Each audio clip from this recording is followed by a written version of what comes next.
ऐसा कोई भी आदमी जो सक्सेसफुल हुआ है, क्या कोई और तरीका है कामयाब होने का?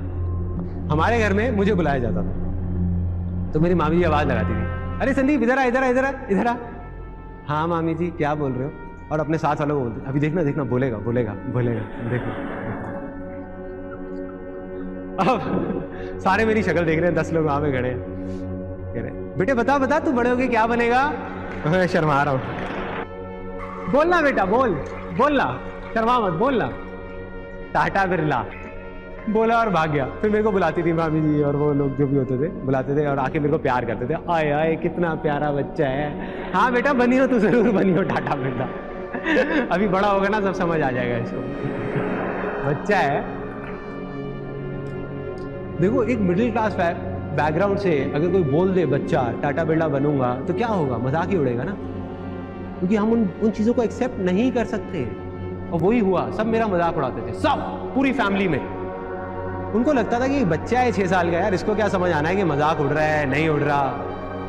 गलत थे वो लोग। एक बच्चे को सब कुछ समझ आता है, उसको मजाक समझ नहीं आता, लेकिन उसको ये समझ आता है कि उसका मजाक उड़ रहा है। मुझे टाटा बिरला नहीं पता था क्या है, लेकिन मुझे ये पता था कि सब मेरा मजाक उड़ा रहे हैं। और कौन है ये लोग? वो लोग जिन पे मैं भरोसा करता हूं, वो लोग जो मेरे अपने हैं। तो मेरे को लगा कि अगर ये सब बोल रहे हैं तो सही होगा ना, मैं तो एक बच्चा हूं, मुझे क्या पता। अब जैसे जैसे मैं बड़ा हुआ, ऐसी और पता नहीं कितनी सारी चीजें हुई, कितनी सारी बातें हुई, तो 18 साल की एज तक पहुंचते पहुंचते मेरे दिमाग में क्या बैठ गया, कहीं से 10-15 हज़ार रुपए की नौकरी मिल जाए बहुत है। मुझे याद है जब मैं करीबन 18-19 साल का था तो मैं किसी के पास राय लेने गया था। हर फैमिली में कोई ना कोई ऐसा होता है जिनके पास सब जाते हैं राय लेने के लिए। आप सबकी भी फैमिली में कोई ना कोई होंगे ऐसे, होते हैं। तो मैं गया पूरी तैयारी के साथ कि वो क्या पूछेंगे क्या नहीं पूछेंगे। उन्होंने 10 चीजें पूछी कि अच्छा ये जो तू बोल रहा है इसमें ये हो गया तो क्या होगा, ये हो गया तो क्या होगा, ये हो गया तो। मैं पूरी तैयारी के साथ गया था। मैंने कहा ये हो गया तो ये होगा, ये हो गया तो ये होगा, ये हो गया तो ये होगा। जब उनके सारे सवालों के मैंने जवाब दे दिए तो उन्होंने कहा बेटे ये ना बड़ा इम्प्रैक्टिकल सी चीज है जो तू बोल रहा है, ये ना हो नहीं सकता। मैंने कहा क्यों नहीं हो सकता? मैंने कहा बताओ तो सही, वजह तो बताओ क्यों नहीं हो सकता। तो थोड़ा इरिटेट हो गए, क्योंकि वो उस पोजीशन पे थे कि एक बच्चा जो कुछ भी नहीं है वो आकर के उनको बोल रहा है कि क्यों नहीं हो सकता। तो उनकी ईगो हर्ट हुई और उन्होंने मेरे को बोला बेटा अभी तुझे पता नहीं है, तू बच्चा है। ये ना कहना बहुत आसान है लेकिन करना बहुत मुश्किल है। कितने लोगों ने डायलॉग सुना है? सबने सुना है, और पता नहीं कितनी बार सुना है। कभी सोचा है कि इस सिंपल से डायलॉग का क्या असर होता है हमारे माइंड के ऊपर या हमारी उस लैंड के ऊपर जिसकी मैंने बात करी? ये जो मुश्किल वर्ड है ना, ये भी एक बीज है। जैसे एक सक्सेस के बीज की मैंने बात करी थी, एक फेलियर का बीज है। क्योंकि किसी भी चीज में आज आप बोलते रहो कि ये मुश्किल है मुश्किल है मुश्किल है, कुछ टाइम बाद आप क्या बोलने लग जाओगे? नामुमकिन है, हो ही नहीं सकता, मतलब दी एंड।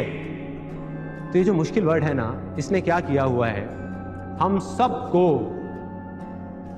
पकड़ करके रखा हुआ है, एक रस्सी की तरह बांध करके रखा हुआ है। जैसे एक सर्कस में हाथी होता है ना, उसको एक रस्सी से बांध दिया जाता है जब वो छोटा सा होता है। तो वो हाथी का बच्चा जो होता है छोटा सा, वो क्या करता है, उस पतली सी रस्सी को तोड़ने की बहुत कोशिश करता है, दम लगाता है, दम लगाता है, बेचारा नहीं तोड़ पाता, उसमें इतनी ताकत नहीं होती, नहीं तोड़ पाता। तो उसके दिमाग में क्या बैठ जाता है कि मुश्किल है, मैं नहीं तोड़ पाऊंगा, नहीं तोड़ पाऊंगा। आज वो हाथी बड़ा हो गया, वो चाहे तो एक रस्सी को नहीं, उसमें इतनी ताकत है कि ऐसी 1000 रस्सियों को तोड़ सके, लेकिन वो कोशिश ही नहीं कर रहा। अगर कोई धीरे से जाए और उस हाथी के कान में बोल दे कि अरे वो हाथी, तेरे में ताकत है, एक बार कोशिश करके तो देख, तू तोड़ सकता है। कितनी देर लगेगी उस रस्सी को तोड़ने में? 1 साल, 2 साल, 10 साल? 1 सेकंड, 1 सेकंड भी नहीं लगेगा। यही होता है, जितने भी बिलीव्स जो किसी झूठ के ऊपर बेस्ड हैं, उनको बनने में सदियां लगती हैं, टूटने में 1 सेकंड भी नहीं लगता। अगर नहीं पता ना कि मैं क्या करूंगा, कई लोगों को ये कंफ्यूजन है, कोई बात नहीं यार, मुझे भी नहीं पता था, बस इतना सा होना चाहिए अपने ऊपर भरोसा कि मैं कुछ ना कुछ तो कर जाऊंगा, इतना ही बहुत है। मैं कुछ ना कुछ अच्छा कर जाऊंगा, मैं कुछ ना कुछ तो ढंग का कर ही लूंगा अपनी लाइफ के साथ में, इतना मुझे भरोसा है। चाहे कितनी भी मुश्किलें आ जाए, कितनी भी प्रॉब्लम्स आ जाए, दुनिया मुझे कुछ भी बोलती रहे, ये संदीप महेश्वरी कुछ भी बोलता रहे, कोई भी कुछ भी बोलता रहे, कोई फर्क नहीं पड़ता, मैं कुछ ना कुछ कर जाऊं, बहुत कर जाऊं, कोई नहीं रोक पाएगा, खुद भी नहीं रोक पाओगे अपने आप को यार, दिमाग भी नहीं रोक पाएगा। इसको बोलते हैं मोमेंटम। तो right now I am in that momentum stage. चाहे मैं हूं, चाहे कोई भी है, चाहे वो कोई क्रिकेटर है, चाहे कोई बिजनेसमैन है, चाहे कोई सिंगर है, चाहे कोई म्यूजिशियन है, एक बार मोमेंटम बन जाए, for example A R Rahman में और आप में क्या फर्क है?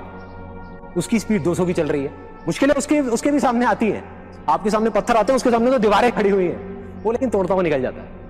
मेरे सामने भी आती है, मैं तोड़ता हुआ निकल जाता हूं, राइट। पर जो शुरुआत है वो करनी है, वो एक बार शुरुआत हो जाए ना, और शुरुआत में जैसे ही आपका दिमाग बार बार आकर के वो पत्थर सामने रखेगा, तब आकर के बड़े शांति से आपने अपने दिल की सुननी है, दिल से आगे निकलना है, दिल से आगे। ऐसा कोई भी आदमी जो सक्सेसफुल हुआ है, क्या कोई और तरीका है कामयाब होने का? बिना अपने पे भरोसे के, बिना विश्वास के क्या कोई कामयाब हो सकता है क्या? नहीं हो सकता। क्या सचिन तेंदुलकर से ज्यादा टैलेंटेड लोग नहीं है क्या इंडिया में? नहीं है। उससे ज्यादा प्रैक्टिस करने वाले लोग नहीं है, उससे बेटर टेक्निक वाले लोग नहीं है। क्या फर्क है उसमें और बाकी सब में? वो मानता था कि मैं कर जाऊंगा, जहां दूसरी तरफ कोई बंदा अपने आप को देख करके बोलेगा उसकी हाइट है 5'8" और देख करके बोलेगा यार मेरी हाइट 5'8" है और क्रिस गेल की सपोज 6.5 फीट है, तो इसलिए मैं ऐसा छक्का नहीं मार सकता। तेंदुलकर कहेगा मेरी हाइट कम है इसलिए मैं मार सकता हूं, राइट।